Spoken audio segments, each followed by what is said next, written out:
Meus amados, vamos dar continuidade, estamos quase finalizando nossas aulas, esta é a 15ª aula, sempre fechamos com 16 vídeos as nossas matérias. Página 135, capítulo 4, a controvérsia ariana, a parte 2 dela, continua ainda a controvérsia ariana. Bom, nos primeiros anos após o concílio de Nicéia, a controvérsia ariana parecia ter chegado ao fim. A igreja aprenderia, porém, que o apoio do imperador nem sempre era uma bênção. Constantino era desinteressado em questões teológicas e zelava apenas pela unidade e utilidade política da igreja. Será que alguém faz isso também, gente? Atualmente? O que vocês acham? Será que alguma classe política apenas se utiliza da igreja politicamente?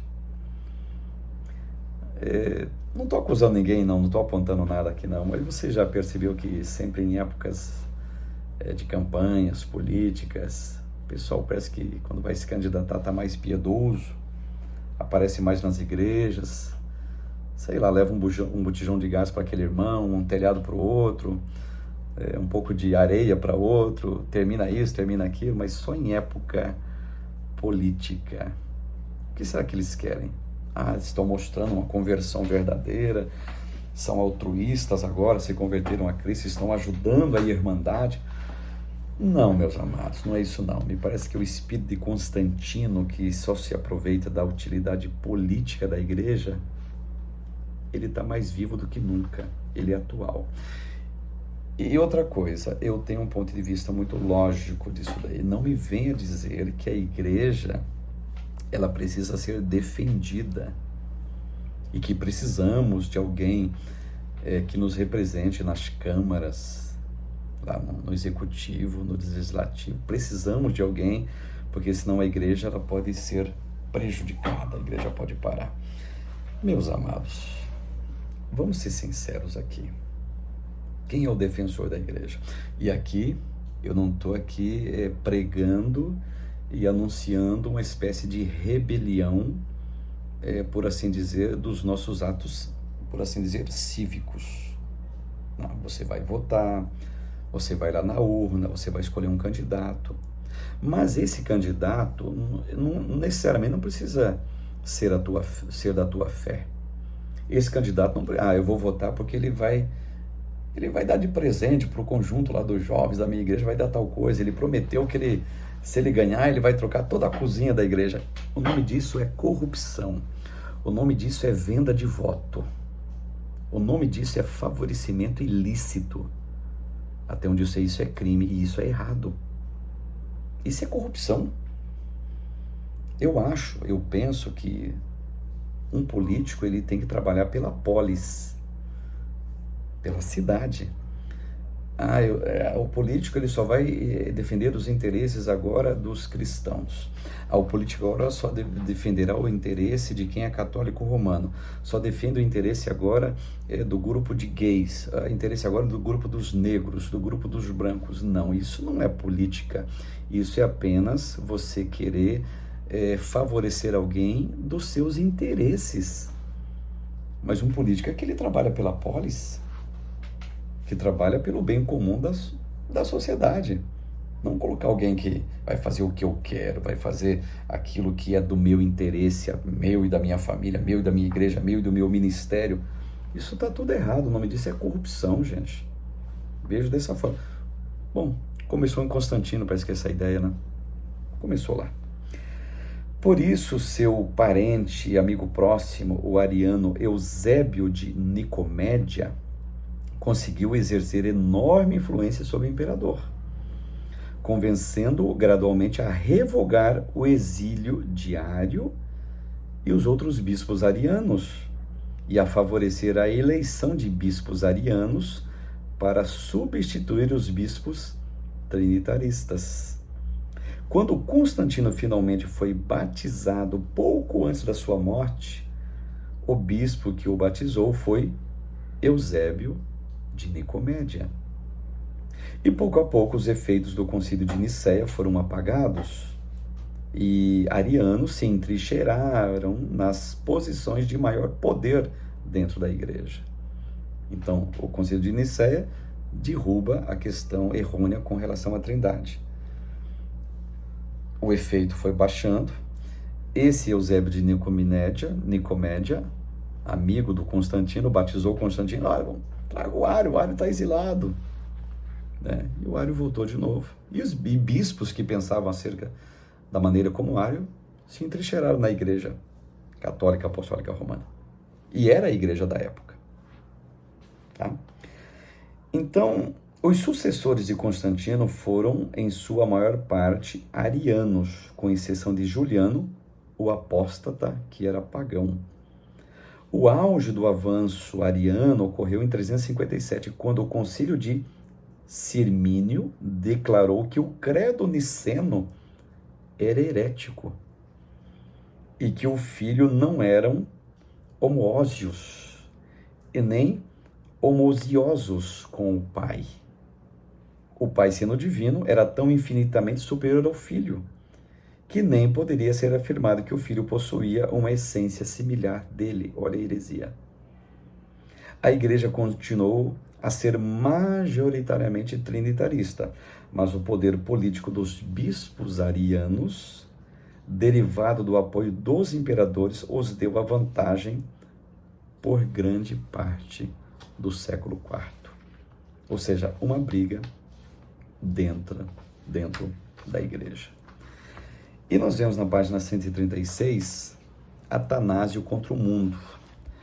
Meros meses após o concílio de Nicéia, o bispo Alexandre de Alexandria morreu e seu assistente, próximo presbítero Atanásio, foi eleito seu sucessor em 326. Atanásio estava presente, no concílio como secretário de Alexandre e continuou sua obra não apenas como bispo de Alexandria, mas também como defensor principal da doutrina da Trindade. Só que, como diz o texto aqui, temático, ele estava contra o mundo da época, o tal do Atanásio. E quando chegamos aqui na página 139, falando um pouco do concílio de Constantinopla, Atanásio morreu em 373, quando a controvérsia ariana ainda estava viva, mas já nos últimos anos de sua vida se tornou claro que o arianismo não prevaleceria. Apesar do apoio de uma sequência de imperadores e a influência de muitos bispos poderosos, o arianismo não se tornou a crença majoritária da igreja, que persistiu em sua crença na Trindade, sustentada pelos esforços de Atanásio, os pais capadócios e mais inúmeros, teólogos da época. Em 379, Teodósio I se tornou imperador romano, de fato, o último imperador romano a governar sobre o Império Ocidental e o Império Oriental. Teodósio, diferente da maioria de seus antecessores, era um cristão trinitarista e possuía um interesse real por questões teológicas. Em 380, Teodósio promulgou o Edito de Tessalônica, declarando que o cristianismo era a religião oficial do Império Romano. Então, na realidade, cristianismo como religião oficial do Império Romano, ano 380. O Edito de Milão, que terminou com a perseguição dos cristãos, ano 313. Mas oficialmente tem essas duas figuras, Constantino e o tal do Teodósio, que fizeram nascer a Igreja Católica Apostólica Romana. Tá certo? Observe, no ano seguinte, segundo os conselhos do brilhante teólogo Gregório Nazianzeno, Teodósio convocou um segundo concílio ecumênico para reafirmar o concílio de Nicéia, desta vez em sua capital, Constantinopla. Então aqui acontece o concílio de Constantinopla. Assim como o concílio de Nicéia, o concílio de Constantinopla lidou com uma diversidade de assuntos. Em Constantinopla, os 150 bispos participantes discutiam as regiões administrativas da igreja, debateram a revogação da ordenação ilegítima de um bispo de Constantinopla e votaram declarar a sede de Constantinopla seria a principal igreja após a igreja de Roma, pois Constantinopla, o que era? Era a Nova Roma. Entre outros assuntos, o primeiro e mais importante tema de discussão, porém, foi o tal do arianismo. Tem uma explicação final na página 140 e uma questão para reflexão aqui na página 141. Apresente os principais aspectos teológicos demonstrados no credo niceno-constantinopolitano. O principal é o seguinte: reafirmaram a queda do arianismo e afirmaram a questão da Trindade. Muito bem, capítulo de número 5, página 143, a resolução calcedoniana. Lembrando que estamos citando várias questões de Trindade, mas dentro do viés, na perspectiva da realidade da cristologia. Muito bem. A resolução calcedoniana, tá? Nesta unidade ou neste vídeo, nessas aulas, temos nos concentrado em debates cristológicos que, em sua maior parte, se centraram em torno da relação de Cristo com o Pai e o Espírito Santo. Nesse capítulo, no caso, para quem tem a matéria, vamos nos dedicar a discussões a respeito das naturezas humana e divina de Cristo. E concluiremos com o Concílio de Calcedônia, que forjou, o Concílio de Calcedônia, por isso que é importante a resolução, ela forjou o consenso cristológico das igrejas ocidentais que perdura até hoje.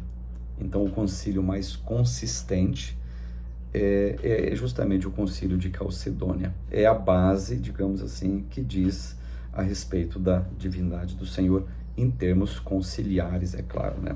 Não estou citando aqui escrituras, citando Bíblia, não é o caso, tá, gente?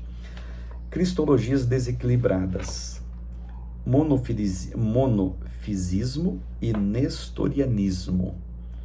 O monofisismo ou nestorianismo são, de certa maneira, erros diametralmente opostos um ao outro, onde um enfatiza a pura unidade de Jesus com Deus humanizado, e o outro separa a humanidade e divindade de Jesus quase que totalmente.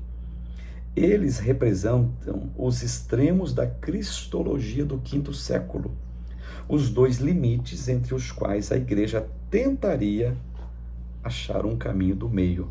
Ou seja, esses dois ismos aqui, eles colocam Jesus em duas pontas. Ele é só Deus, não, ele é só homem. Não consegue conciliar, digamos assim.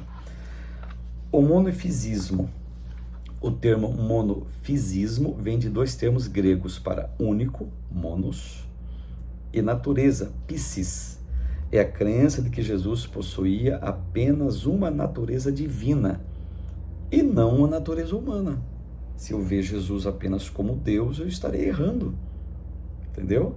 Ele é Deus e homem ao mesmo tempo. E aqui na página 144 e parte da página 145, explica esse erro doutrinário do monofisismo. O nestorianismo, como já mencionamos, os erros vindos da escola antioquiniana tendiam à direção oposta dos erros alexandrinos. Se Eutiques confundiu tanto a natureza humana de Jesus com sua divindade a ponto de apagar a sua humanidade, Nestório insistiu numa divisão radical entre a humanidade e a divindade de Jesus. Sua cristologia começou a chamar a atenção quando Nestório atacou o uso do termo grego Theotokos, ou mãe de Deus, em relação a Maria. E, de fato, ele agiu corretamente, porque Maria não é mãe de Deus, ele é mãe de Jesus, e não de Cristo. Segundo Nestório, Jesus Cristo era a combinação de duas pessoas separadas, uma humana e outra divina, em um só corpo. Jesus, o homem, era unido ao Filho eterno, mas sujeito a ele, inferior por ser humano. Maria foi mãe dessa pessoa humana de Jesus, mas não de sua pessoa divina.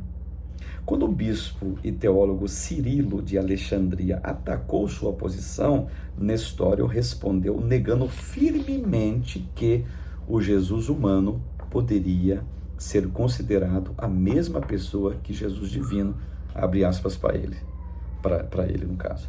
Se alguém disser que o homem formado da Virgem é o Filho unigênito, gerado no seio do Pai antes que fosse a estrela d'alva, Salmo 108, verso 3, e não confessar que o homem recebeu o título de filho apenas por causa de sua ligação com aquele que é, em sua própria natureza, o Filho unigênito do Pai, que seja anátema.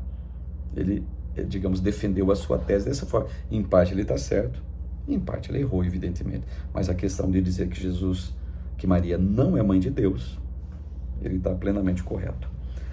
Questão para reflexão. Apresente as principais ideias propostas pelo monofisismo e o nestorianismo e também qual foi a resolução proposta pelo Concílio de Calcedônia. E essa resolução, você vai encontrar ela na página 146, convocada em 451 para resolver essas e outras questões cristológicas. O Concílio de Calcedônia tornou oficial a posição de que em Jesus existiu uma só pessoa, com duas naturezas distintas, porém igualmente manifestas, completa e indissolúvel humanidade e completa e eterna divindade. Fato que eu creio, fato também que perdura até os dias de hoje.